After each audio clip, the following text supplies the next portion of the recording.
L'environnement a profité de ces travaux pour rendre sa place à l'Alleine, une rivière en contrebas endiguée il y a plus d'un siècle pour permettre l'irrigation des champs avoisinants et dont voici un vestige. Et puis on avait effectivement un dysfonctionnement au niveau du boisement qui était quasiment absent en rive droite. On avait des berges qui étaient très pentues, on avait des berges aussi qui étaient érodées à certains endroits. On a effacé un seuil de 1,30 m de hauteur, ce qui permet effectivement à la faune piscicole de pouvoir transiter à nouveau normalement entre la partie amont et la partie aval de Grand-Gour. Ce petit canal de fuite, on est ici. Effectivement, la Laine jouxtait ici un tout petit chemin blanc qui jouxtait la ligne CFF, qui a pris de l'ampleur maintenant, hein, avec la réhabilitation de la ligne d'Elbefort. Et puis ici, on avait des propriétaires privés, vous voyez qui sont mentionnés ici. Et puis on avait cette Alleine ici qui passait par un seuil. Puis ici, vous avez tout un système d'irrigation historique à l'époque qui était utilisé pour drainer les plaines alluviales qui jouxtaient la Laine. C'était aussi le cas ici d'ailleurs. On a aussi des ouvrages de débordement. Tous ces cadastres ici expliquaient un système d'irrigation historique à l'époque. Puis nous, on avait ce tronçon ici, depuis là jusque-là, qui était concerné à la planif. Donc on était obligé de augmenter les fonctions écologiques. Et puis on avait ce seuil ici qui était infranchissable d'1 mètre de haut. Puis on a dit, bon ben écoutez, voilà, il y a cette piste cyclable qui arrive ici. Nous, à partir d'ici, on commence de décaler le cours d'eau. Et puis on l'éloigne de cette piste cyclable. Voilà. Mais d'abord, on va régler le foncier. Donc on a réuni tous les propriétaires fonciers qui étaient sur cette berge ici et sur celle-là. On les a mis autour d'une table et puis on a dit, donc, à la fois mes collègues du service des infrastructures et à la fois nous, on a dit voilà l'enjeu. On a une piste cyclable, on a une rivière à restaurer. Quelle sont la place qu'il nous faut? 42 mètres. Donc il nous fallait vraiment beaucoup de place à disposition. Et après, en cours de travaux, en parallèle, on avait notre bureau d'études en biologie appliquée qui nous dit mais pourquoi essuyer ce seuil finalement? Ce serait intéressant de le garder historiquement, parce qu'on a encore des ouvrages historiques comme des canaux qui passaient sur d'anciens canaux de drainage, on avait des écluses, on les verra tout à l'heure, qu'on pourrait valoriser. Puis l'idée ici, d'un point de vue écologique, c'est plutôt de le contourner. Comme ça, on garde cette fonctionnalité de bras mort, on garde l'ouvrage historique. D'un point de vue coût, c'est aussi moins cher que de terrasser le contournement plutôt que d'essuyer ça. Et puis on a quelque chose qui va de toute façon atteindre nos objectifs, voire même les dépasser hein, avec cette variante. Puis là, on est tout sur du terrain privé ici, hein, pour vous donner une idée. Et puis la Laine, elle est cadastrée et en propriété de la commune de Basse-Alleine, ainsi que cette parcelle ici, hein, comme vous le voyez. Et puis la grosse contrainte, c'était effectivement motiver cette propriétaire-là à vendre ou à échanger. Après on s'est dit, mais finalement, ça sert à quoi d'échanger si on arrive peut-être à trouver un autre compromis? Et on lui a proposé la chose suivante, vu qu'on avait à la fois un très large espace à réserver, puis encore ici plus grand, quasiment de 65 mètres, parce qu'on contournait le cours d'eau. On a dit, ben, on y donne une possibilité. Au nom de l'État, on achète ces parcelles ici, toutes celles qui sont situées ici, qui sont des parcelles exploitables d'un point de vue agricole. Et puis on lui dit qu'elle pourra les exploiter, donc ça compensera ses contributions avec le déplacement du cours d'eau. Et puis ici, sur cette variante-là, du moment qu'elle est très gourmande en terrain, on y laisse le choix de choisir. Donc on y laisse le choix de savoir si l'État doit raser le seuil et puis travailler sur le profil en long, ou si on le contourne avec un nouveau terrassement. On a d'abord voulu régler ce foncier, puis en parallèle, le bureau en biologie, il a juste esquissé sur des schémas de principe basés sur des orthophotos où il a dessiné à la main les aménagements. Comme ça, on réduit les études au strict nécessaire avant de faire quoi que ce soit, et on règle le foncier. Et puis on a réglé le foncier ici aussi sur un plan spécial, un plan d'affectation. Hein. On a affecté le territoire en disant, ça c'est la piste cyclable, ça c'est l'espace réservé aux eaux, et voilà les aménagements qu'on fait dedans. Et puis pour revenir pour la petite histoire, donc l'exploitante agricole, en ayant lu le rapport qui confirmait qu'elle n'allait pas perdre son revenu, elle a choisi la variante qui était la plus gourmande en terrain, choisi la variante qui contournait le seuil sur ses terres, sans échange, sans achat. En jaune, pardon, les surfaces extensives, les prairies extensives. Ici, on trame un petit peu saumonner tous ces fameuses prairies à litière qu'on fauche tardivement au mois de septembre. Et puis, pour l'anecdote, en orange, c'est les seuls points stabilisés du projet. Celui-ci était prévu, débute ici. Et puis on a pu convaincre nos collègues des services des infrastructures, et c'était un petit peu eux qui ont un peu orienté ce projet en disant ouais, il faudra stabiliser, on ne sait jamais. Puis là on leur a dit écoutez voilà, on est dans la berge historique, elle n'a jamais bougé.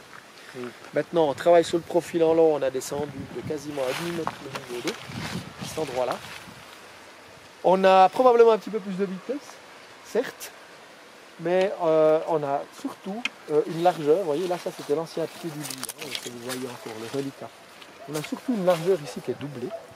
Donc on a théoriquement une ligne d'énergie, une ligne d'eau qui va forcément descendre. Donc on a forcément des forces d'arrachement qui vont diminuer, même si on accélère un petit peu les vitesses. Donc nous ce qu'on vous propose, c'est pas de stabiliser. Et puis on garde une petite réserve dans ce projet, auquel cas, si ça bouge, s'il y a une petite érosion, on intervient.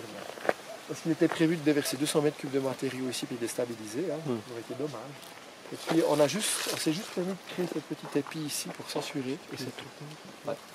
Donc c'est un petit peu la philosophie qu'on a maintenant, hein. Donc c'est essayer de garder une lame d'eau assez importante, enfin, la plus optimale possible pour le poisson. Donc ici ça paraît assez étalé, mais vous verrez qu'on a quand même 1,50 m de profondeur. Hein. D'ailleurs, pour la petite histoire, il y a Barbeau de quasiment 90 cm qui vit avec un brochet qui fait aussi les 80 cm. Peut-être qu'on aura la chance de les voir tout à l'heure. Donc on a déjà des belles profondeurs. Donc on rélargit encore avec des petites annexes hydrauliques que vous voyez là. Certaines sont connectées aux eaux de surface, d'autres pas pour les amphibiens. Ça fait aussi partie de nos objectifs que d'avoir des sites de reproduction de batraciens dans ces zones-là, notamment pour le crapaud calamite, hein, qui est aussi une espèce en voie de disparition en Suisse, chez le Pacalache européen. Et puis on essaye effectivement d'optimiser aussi sur ces aspects-là. Notre libre circulation, elle est nouveau rétablie. Hein, donc tout ça ici, vous voyez là la trame noire, hein, les deux petits traits noirs étaient le lit historique, hein, qui passait sur le seuil qui est là. Puis maintenant on a clairement la lame d'eau qui passe par ici. Voilà. Où on retrouve un petit peu, avec certains points bas, certains petits aussi épis qui ont été réalisés, soit en minéral ou soit de manière organique avec des troncs. Vous verrez qu'on a pas mal mis de troncs cette fois-ci. Là, on est dans un projet de revitalisation pure. On n'a pas d'enjeu cru. On s'est permis, on s'est un peu plus lâché à ce niveau. On essaye d'avoir un lit mouillé qui est raisonnable, pas trop large, pour garder cette hauteur d'eau. Et après, par contre, où on crée des rizeverbes, ces fameuses terrasses, qui sont souvent absentes, mais notamment le long de la Laine, hein, parce qu'on a un cours d'eau là à régime de méandre, donc il corrige sa pente en méandrant. Puis c'est clair que ces zones-là, elles sont très rares dans la Laine. Hein. On va trouver plutôt des zones érodées, on va trouver des méandres qui se court-circuitent naturellement, on va trouver du boisement qui se casse la figure dans le cours d'eau parce qu'on a une érosion qui arrive là. On va trouver beaucoup de dépôts peut-être des surfaces comme ça dans les atras d'eau, mais dans les bouts droits ou dans une légère courbe, c'est très rare de trouver ça. Donc on essaye aussi de pouvoir optimiser ces aspects-là quand le cours d'eau est contraint entre une piste cyclable et l'agriculture. Ce nouveau tronçon, il a une particularité, c'est qu'on l'a aménagé d'une manière relativement brute, et puis on a effectivement équipé de bois mort à certains endroits stratégiques. Et puis on a laissé le cours d'eau se débrouiller lui-même pour pouvoir obtenir la morphologie qui est observable à l'heure actuelle. Et puis 4-5 mois après déjà, on avait un résultat absolument remarquable, où on avait des zones d'accélération, décélération, on avait déjà des points bas de plus de 2 mètres que le cours d'eau s'était forgé lui-même. Un cours d'eau qui est libéré, dont la dynamique est rétablie, qui s'exprime, qui revit à nouveau. Tout ce qui est en lien avec la valorisation des matériaux organiques, quand on est dans le gabarit des eaux, on essaye de le fixer, que ce soit une souche, que ce soit un tas de branches ou que ce soit du bois rond. Si on est en dehors du gabarit, on essaye effectivement de le promouvoir également avec des contraintes qui sont beaucoup plus faciles à gérer. Là, ici typiquement, les souches qu'on a mis pour valoriser dans le fond du lit, on le voit bien, hein, on a essayé de les gérer dans la statique avec des piquets, donc on les a battus au fond du lit pour qu'effectivement ils puissent s'intégrer et se décomposer en restant dans le lit là où on les a mis, puis pas qu'on les retrouve à l'aval, qui nous génère des soucis, notamment au pont de Buis, qui est déjà en sous-capacité au niveau hydraulique. Donc on essaye de trouver cette alternance ici entre sur la pente avec des zones où on accélère, des zones où on décélère, où on a plus de surprofondeur dans ces zones-là forcément.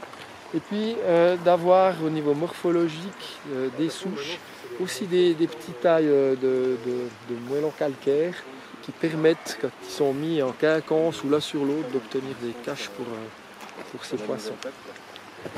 Voilà, donc juste ici, pour vous donner une idée, le lit de la laine, il était au pied de cette berge ici, et puis il continuait comme ça à suivre la ligne de chemin de fer, et puis il allait tout droit dans les écluses que vous voyez là. Et les saules là-bas, c'est des repousses naturelles ou c'est des plantations là-bas de filles?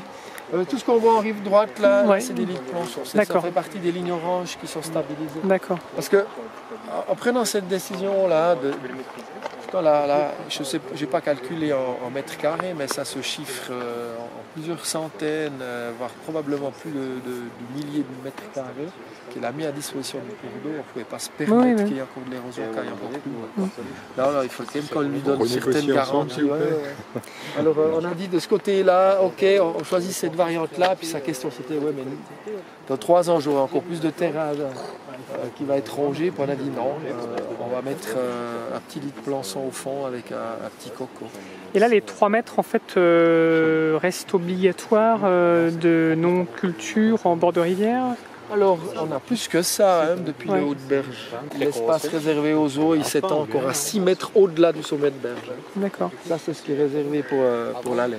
Donc ça, dans 6 ans, dans 5 ans, en fait, on devrait avoir des végétaux qui poussent dessus parce qu'ils ne sont pas censés entretenir ou oui pas? et non, parce que Ils peuvent quand même mettre le bétail? tout ce qui est en saumonée, c'est des surfaces halitières qui sont fauchées en tout cas une fois tous les 3 ans. D'accord. Toutes les surfaces jaunes, c'est des pré-extensives qui seront ici probablement fauchées aussi tardivement à partir du 1er juillet. On va créer des îlots où on va planter tout ce qui est en face là, dans les berges notamment, c'est prévu. Et puis là, il y aura un peu un panachage des 3 surfaces de promotion de la biodiversité que sont la rive boisée, la pré-extensive et puis la surface halitière. Par contre, tout ça, on lui donne à partir de 50 cm de la banquette. Ça, c'est nouveau de la zone agricole. Tout ça, elle peut l'annoncer dans ses contributions. Ça, c'est nouveau pour elle. On va faire un contrat. Nous, on est super contents parce que déjà, on économise de l'argent. On évite de taper dans le lit de ce cours d'eau. On garde ça en terrasse alluviale, c'est aussi intéressant. Ça va surverser suivant les à terme, ça va sédimenter et puis il serait plus connecté. On s'est dit, on fait ce petit échantillon ici. Comme ça, en situation de crue, on a un petit phénomène de chasse qui ça va auto-entretenir le grain. Il ne serait pas vrai que si demain le cours d'eau décide de faire son méandre comme ça, et d'oublier celui-là, ça ne pose pas de soucis au niveau de la... En fait, c'est quand même intéressant quelque part. Ça voudrait dire qu'on lui a redonné les artifices pour avoir de nouvelles dynamiques. Il en profite. C'est ce qu'on cherche dans ces cours d'eau. Ouais. On a vu le projet initial.